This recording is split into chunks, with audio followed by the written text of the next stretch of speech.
The Twins are making a playoff push, and with recently acquired Tyler O'Neill coming back to Baltimore, there's no better time to get this offense rolling and get us back in the win column. Welcome back, everybody, to the Minnesota Twins franchise. Twins have been scuffling just a little bit lately. We are 3-7 in our last 10. This is a huge series for us in our postseason hopes. Chicago White Sox are hot on our trail in the AL Central. So every matchup, every series is big. We got Bailey Ober out on the mound here in this one. Bottom of the first, Gunnar Henderson laces a double into the left field corner. Larnach gonna fire that back into second base. No cutoff, man. It was a nice, decent throw. Little one-hopper back in there. Just letting Gunnar and the Orioles know that, hey, I do have a little bit of an arm here out in the left. Here's a base hit from Colton Cowser, and that will score the game's first run. 1-0 Baltimore. Here's Pete Alonso with an 0-1 count. Let's see if Bailey Ober can get an out here. Keishol, little flip to second, back over to first, and nice play. Way to turn two. Way to take on the contact there by Brooks Lee at shortstop. There's a quick snapshot look of all the series that we have lost in recent weeks. Going 3-7 in our last 10. We need to get off the schneid. That's a base hit there for Brooks Lee. One out here in the top of the second. Nice double off of a Dean Kramer split finger that caught way too much of the plate. That's the 15th double there for Brooks. Next up, we got Keishol. Base hit back up the middle. Rounding third, headed for home. We got an aggressive Brooks Lee. Wehere's the throw at the plate. The tag right on time. Colton Cowser with an absolute seed. Right back to Rutschman. We'll take one more look at it here. Look at this throw. That's a strike right to Adley. And then the beautiful tag. Got to give credit where credit's due. Well, we got Keishol at first. He's taking off. We got a little hit and run action maybe here. Walker Jenkins going deep, going opposite field. Nice. So we do get a run scored there. Nice little payback on that one. Colton Cowser can't get to that. That's the 20th double for Walker Jenkins. And now we've got the game all tied up. All right, let's get the next batter up here is Moises Ballesteros. And that is going to be caught. Nice play out there in right field. Unfortunately, I thought he got enough of that. I thought he got all of it, actually. Should have been a two-run homer. Either way, 3 hits for the Twins, 1 run. 2 hits for the Orioles, 1 run. Ober's going to get a strikeout here. We are out of the bottom of the second inning. We're going to jump now here to the top of the third. We do have a man on base. Looks like that is Victor Caratini with Byron Buxton up at the dish. And that one is way gone. Goodbye, baseball. 2-run shot for Buck. 402 on the distance, on the tape measure. Dean Kramer, we might be figuring him out here. That's, again, a good sign for our offense as we're going to make this late season push, trying to win the AL Central. I believe if we take a look at the standings, there's no way that we're going to get in as a wild card. You have to win the division if you're in the AL Central. Next batter up here in the top of the third is Royce Lewis. He's going to take this all the way to the opposite field. Wow, a pitch high and inside, and he goes opposite field approach. Here's Tyler O'Neill. First at bat back at Camden Yards. He goes deep to center field, 430. Goodbye, baseball. Dean Kramer just getting rocked here in this third inning. Love to see it. Royce Lewis gets a ground rule double. Tyler O'Neill goes deep center field shot. Goodbye. Whew. Monster shot for Tyler O'Neill. Look at that pitch right down the middle. Brooks Lee going literally the same place that he did last time. Another ground rule double. We have another home run here. Let's see. Keishol seems to be the formula here. We got a ground rule double. We get a homer. We get a ground rule double, and now we get a base hit. I'll take that. No problem. But again, back up the middle. Cowser throws another runner out. Keishol got a little greedy, although we did get the run scored this time. So it's 6-1. We're going to jump now to 2 outs here with Walker Jenkins in a 2-2 count. He goes deep. 350. Not as long as the other home runs that we've had, but a home run nonetheless. It's a solo shot. It's 7-1 Minnesota. And just like in the last episode, our offense in gameplay has really come around. A lot of the timing has been figured out on my end with our guys here. Look at Royce Lewis in the top of the fourth. Watts Brown is going to relieve Dean Kramer, and this one went 461. 461. That might be the longest home run that we've ever hit in this franchise series. 20th home run for Royce Lewis. It's a 2-run shot. It is 9-1 in the 4th inning, and Ump Cam says, yeah, he got all of that one. I mean, that's absolutely nuked. Demolished. We will score another run here. It's 10-2. Orioles will get another one as well. This will be a sac fly, so we do get this up to 11-2 as Ballesteros gets a sac fly. Keyshaw will score on the sac fly, and we get another one as well as the Orioles. It's 12-3. Aedes Castro. How about you, Mr. Rookie? He goes deep. 2-run home run. Castro currently in 2nd place in the American League Rookie of the Year award race. Currently behind Manny Chavez from the Chicago White Sox. And, of course, he was in that same draft a year ago. So those two guys really kind of duking it out here. Here's Castro. Nice defensive play. Off balance throw. A little jump throw at first. Nice, beautiful play right there. 14-4, bottom of the 9th. Mick Abel just trying to shut this thing down. We got a long reliever / starter in the mix there. We don't really need Edgardo Henriquez to shut this thing down. It's a blowout victory. Twins get a win, and that one had to feel good. Get back in the win column. 20 hits. 20 hits with 14 runs. I mean, we killed them. We killed them. We killed the Orioles. No question about it. 6 earned runs in the 3rd inning. Wow. And then it didn't stop. 4th and 5th, we also got runs tacked on there as well. So nice job there by the Twinkies. So as we continue to sim, we are 61-54. We're 3 games up on the Chicago White Sox. And as we sim, we do get this one here. A critical situation, critical moment. Bottom of the 9th, Brooks Lee up to the dish. That's a base hit right there off of Grant Taylor. They're trying to close this thing out. And again, Chicago is right in the thick of it. They're hot on our tail. Brooks Lee extends his hitting streak to 12 games, but now we have a decision to make. It's Orlando Arcia against Grant Taylor, or we can go with Walker Jenkins, the lefty on righty. And I kind of like those splits right there with Jenkins as the lefty. He's got 65 contact, 65 power, but we're going to go to Mr. Clutch. He's been clutch all season long. Royce Lewis, can he get the job done? Got a perfectly placed pitch to hit, 100 miles an hour, right there. And he pops it up into the outfield. It's shallow, medium depth at least. Didn't really get the job done. But now we got a 3-2 count here on Lamont Wade Jr., and he will take a curveball that just missed.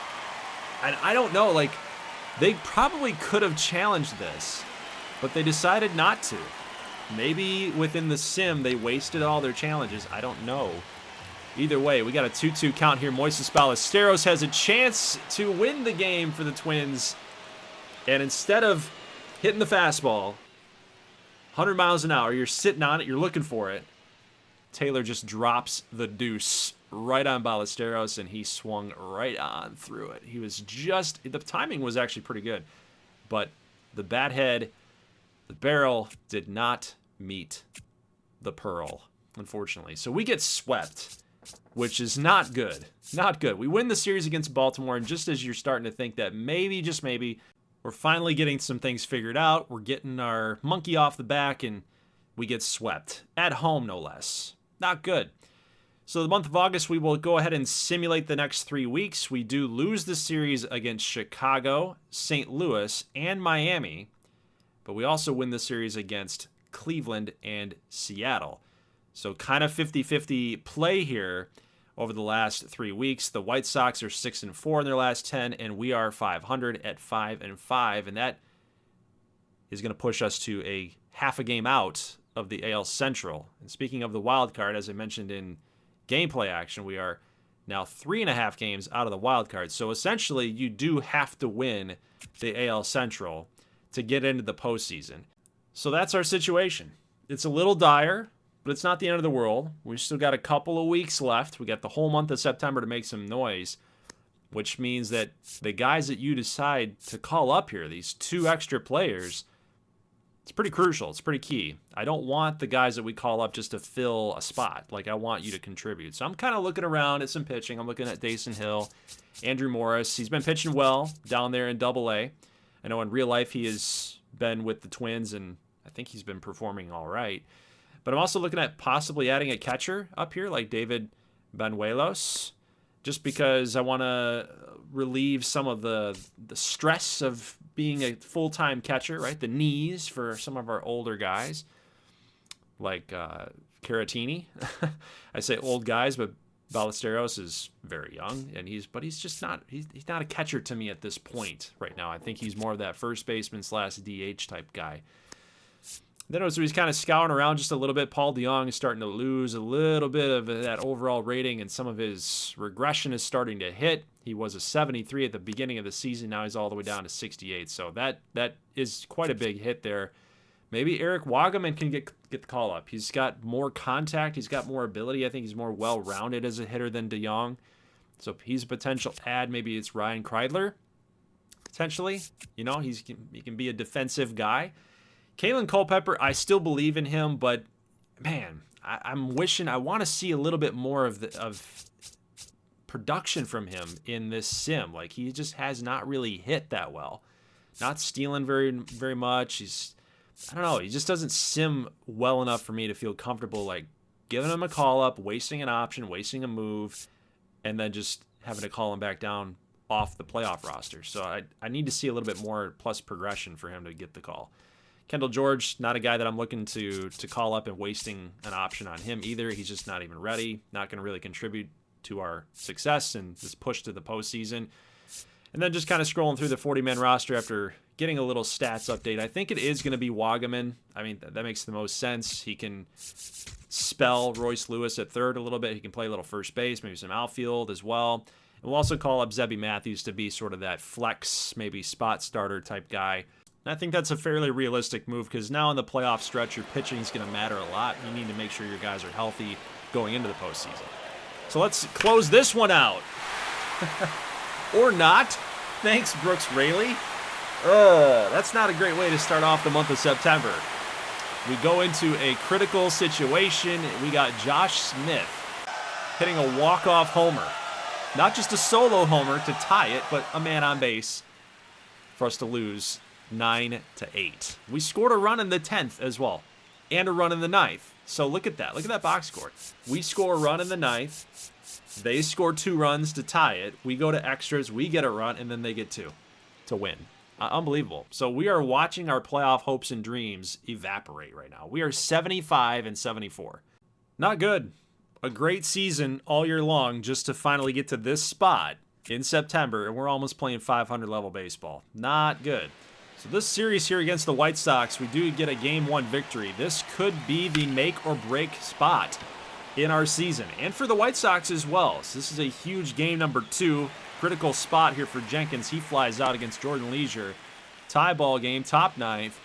2 runners on for the Twins. If we can't cash in, we got to go shut them down in the bottom of the 9th. So now we get this matchup here. Ballesteros against Grant Taylor. You already know what happened in the last time that these two guys met. Line drive here to right field, but that will be caught. And Ballesteros does not win the battle yet again. 0 for 2 against Grant Taylor in gameplay.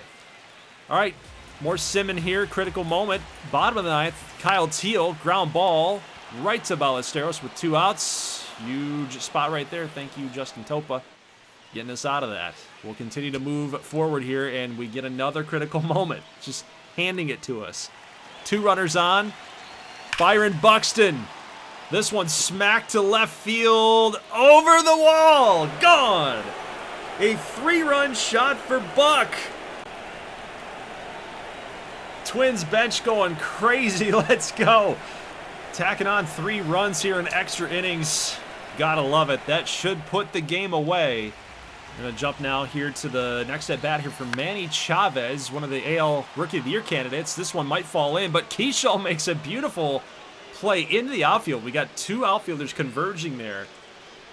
Jenkins and Buxton, but Keishel makes the play. Topa's still in there. We do have Edgardo Henriquez warming up in the bullpen, but this is not good. Topa gives up a 2-run shot to Colson Montgomery. And of course, if this is happening in real life, this is crazy, right? This has got playoff implications. Two teams that hate each other, interdivisional matchup. Yeah, Montgomery goes deep, 2-run homer, pulling it within 1. All right, so Shelton will come out and finally make the decision, make the move. And here comes Edgardo Henriquez. He's kind of scuffled a little bit down the stretch. He does have a 4 ERA, and he's blown a couple saves. However, going up against Andrew Benintendi, we're going to get this out here. 2 down, 1-run game. Every out is precious. Every pitch has a little extra stress to it. Here's one. A sinker. Brooks Baldwin with the base hit. We're going to blow it again. We're going to blow it. Because now we got Murakami coming up. A lot of power everywhere with Murakami. Where do you go? We're going high and outside. Deep drive to center. Buxton's underneath it. This one, it should be over. And it is. The Twins get a series victory over the White Sox. That is huge for our postseason chances. Anytime you can get a victory over the team that's chasing you, right, that just pushes them further behind. Huge victory for us. 1 error for the White Sox. You got to wonder if that cost them some runs. Either way, 7-6, we win. 3 runs here in the 10th. They tried to come back, though. 2 runs in the 10th for the White Sox. Joe Ryan pitched well. 3 earned runs across 6 innings, 6 Ks. So he did get the quality start. As we simulate the next couple of days here, the next couple of games, we do get that sweep. So 9-3 win in game number 3. We will split the series against the Guardians, and now 2 games up on the White Sox. 80-76 is where we stand, and we're going to get the finale of this season in this video, guys. So within the next 7 minutes here, we're at the 17-minute mark, 24-minute vid. We'll get some stats here before they go away, before they disappear into the ether. I hate how the show does that. You can't keep a historical record of minor league stats. That's got to change in next iterations of the game, I swear. But I kind of like to know how our guys are doing, how our guys are performing here for spring training for next year, or maybe for playoff roster, whatever it is, right? We'll figure that out if we can spot some guys really overperforming. But so far, it doesn't look like anybody really is standing out per se. Got Eduardo Tait, 13 home runs. Maybe he's the future at catcher. I would like to think so. Maybe next year he kind of takes more of a backup role behind Caratini. Maybe that's something we want to look at. Kendall George having some nice progression, even with a C potential. Going up by 3. He had 34 stolen bases, but that batting average, I'll take that batting average for a guy like Kendall George. That's probably his weakest part of his game is his hit tool. He's fast. He's like Billy Hamilton in a sense. Very speedy, can play really good defense, but that's about it. Now looking at some of our prospects like Alberto Blanco, guy that we just drafted, Sergio Sanchez, numbers not as great as I'd like them to be. Maybe we're rushing those guys just a bit. Maybe they need to go down to single A and work some things out. Connor Prelip, I was hoping that Sim would be a little bit more kind to him because he does look like he's pretty decent in real life. I know the Twins are utilizing him as more of an opener, and he's started some games so far this season in real life, and he looks pretty decent, looks fine to me. Wish the show had more realistic outputs with some of the ratings and potentials. But awards races. Manny Chavez is in first place currently, as I've mentioned before, in the AL Rookie of the Year. Aedes Castro, our own homegrown player, was just drafted last year, won the job in spring training. He is in second place, and I don't think he's gonna win it. Batting average is just too low. RBI totals, he's kind of right there. Home run totals, he's close, but yeah, batting average is not as high as I'd like it to be. So we're taking a couple of risks here with Sim. We're going up against the Tigers here in this last week of the season. We do win the series, but we are only a game up over the White Sox. We're both 7-3 in our last 10, but you see what the White Sox have done. after the sweep that they had against us, where they were swept, we swept them. They're on a 6-game winning streak. So they're rolling. They're on fire. They're trying to make a last-ditch effort. We got ourselves a spot right here against the Diamondbacks. Again, a game up above the White Sox. Every game is crucial here. And we got Henriquez in this critical moment. Caratini does get the call there through the ABS challenge. Holding on to that 3-2 lead with 2 outs against Gabby Moreno. We get a strike called high and in, 101. Good luck hitting that. Now we're going to drop this slider right on him. 0-2 pitch, check swing. They'll check, and yes, he went. The Twins will get a victory here. Hopefully the White Sox lost. We'd have to see what is going on in the standings, but every win that we can get is crucial. 3-2, they out-hit us. We came through with runners in scoring position by the looks of it. Henriquez has now got 39 saves. Eudis Castro, 2 for 3 with a home run and a ribby, so a solo shot for him. And O'Neill also powered the offense as well, getting his 26th home run. Castro also chipped in with a stolen base. Love it. Simeon Woods Richardson moves to 8-14 with a win there. And we will go ahead, guys, and simulate this next one in Game 2 against the D-backs. The White Sox do end up getting a win just as we won, so that sucks. They've won 7 games in a row. They're not quitting. They're not quitting.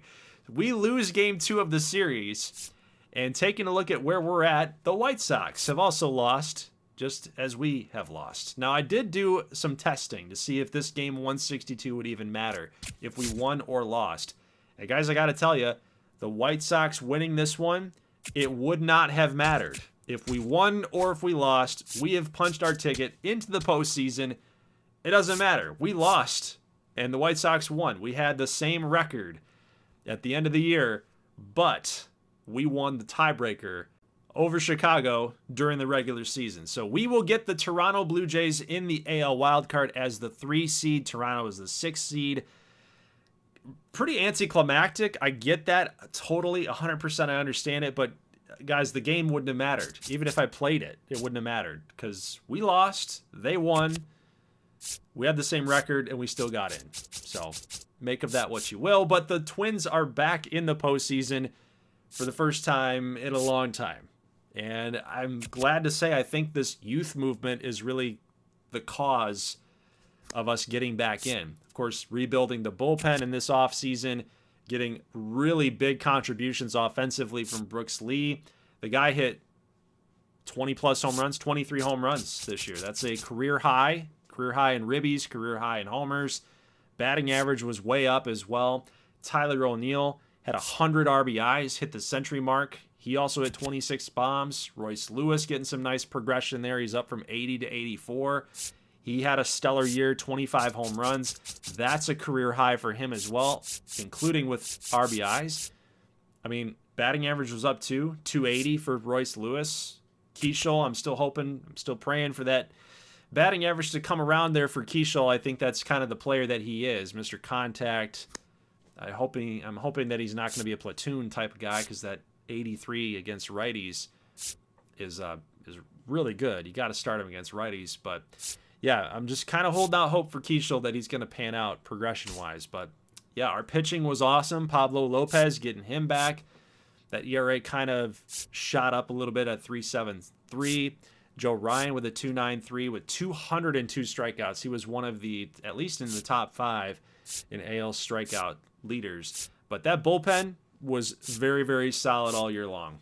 I'm really happy with the bullpen. Shutting teams down late in innings. You get the good pitching that we have with Ryan, Lopez, Ober, getting some good contributions with those guys, the top 3 in that rotation. And then, of course, you can shut those guys down, shut your opponents down with some really good bullpen pieces in the back end with Romero and Okert and Rayleigh. And, of course, Edgardo Henriquez got up to 40 saves. I mean, I think that was a good trade for us. We traded Matt Wallner for Kendall George and Edgardo Henriquez. I think that was a decent trade. Hopefully that we're not regretting it with Matt Wallner producing in LA. But, you know, paved the way for Walker Jenkins to get out in right field a little bit. I think it was a good. I think we've made some really good moves, and I think it's definitely paid off to get that youth movement a little started, a little sooner, and it's rewarded us with a playoff berth for the first time in a long time. So we will get playoff action in the next video, guys. Leave a like if you like this thing.